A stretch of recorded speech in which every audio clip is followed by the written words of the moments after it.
When these profit companies start lecturing us on democracy, we don't think they're asking for the moon, are we? It was provocative, designed to provoke riots, create hostility in the country. Do you have an office here or not? Do you earn ad revenue from here or not?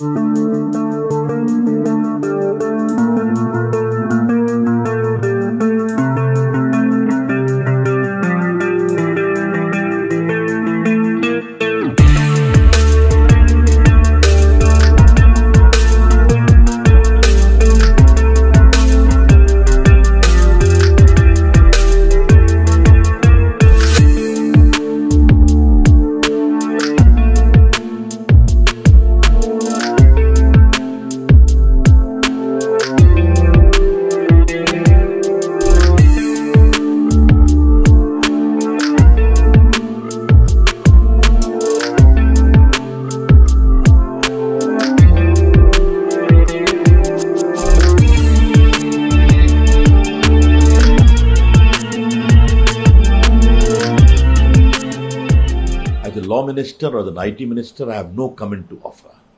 It is for the police to investigate and come to a conclusion. Fair investigation. But one thing I would sure like to flag. If Twitter has a norm of declaring a particular tweet as manipulated or unmanipulated, why it was not applied in the case of Ghaziabad case? When, apart from the fake element, it was provocative, designed to provoke riots, create hostility in the country. Therefore, why should not Twitter also make these important standards when we allow a tweet to be tweeted? I am not here on issue of Twitter. For me, what is important is the norm, which is there in the guideline, applicable to all. Significant social media were given 3 months' time, like Twitter. These guidelines have not come suddenly. It was a work in progress for the last 3-4 years. There were 2 judgments of Supreme Court in the case of Pranjula of 2018 that sexual manifestation of women should be avoided. That would be a tough guideline. Then Facebook case of 2019 September. If there are messages which lead to violence, riots, etc., there should be a mechanism. There were demands of the parliament cutting across party divide in 2018 from me against fake news, against all these entries depicting women in bad light. Then there was a consultation, and thereafter the guideline are there. We gave them 3 months' time. What we wanted? Have a grievance redressal officer, have a no compliance officer for the complying of the grievance redressal, and a nodal officer of contact with the government. These guidelines don't deal with the use of social media.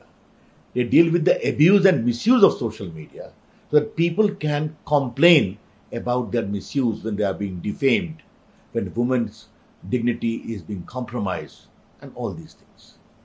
Others have followed, they have not followed.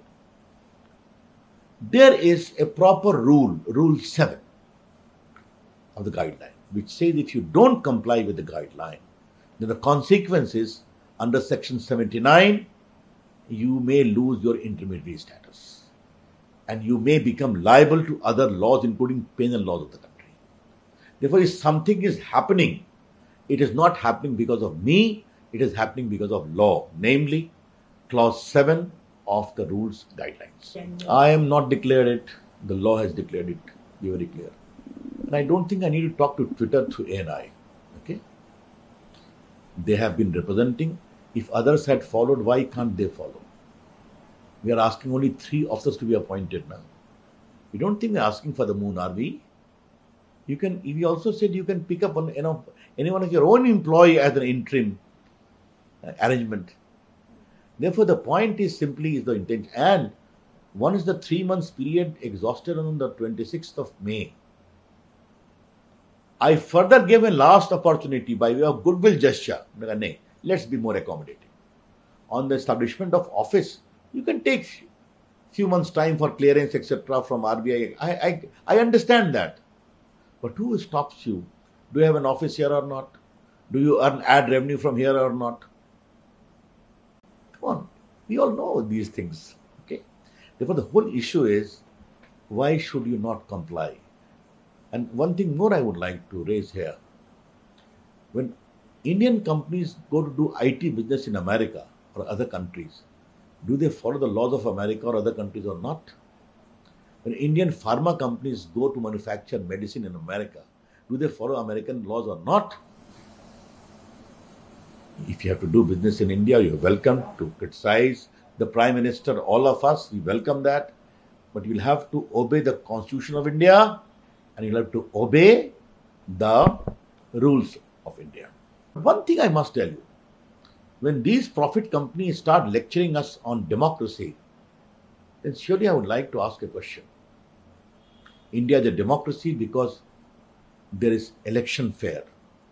We won Assam, we lost Bengal recently. There is an independent judiciary, Supreme Court, High Court, which keeps on asking questions. In the COVID cases, you may have seen very tough questions are asked, and rightly so. We are following it. There's independent media, you are asking a senior minister of Government of India all the tough questions. That's what democracy is about. And where the freedom of speech is a fundamental right under 19.1. Therefore, these issues are important. But under the garb of all this, if you are thinking that I will not comply with the guidelines, then I think it is a misplaced argument.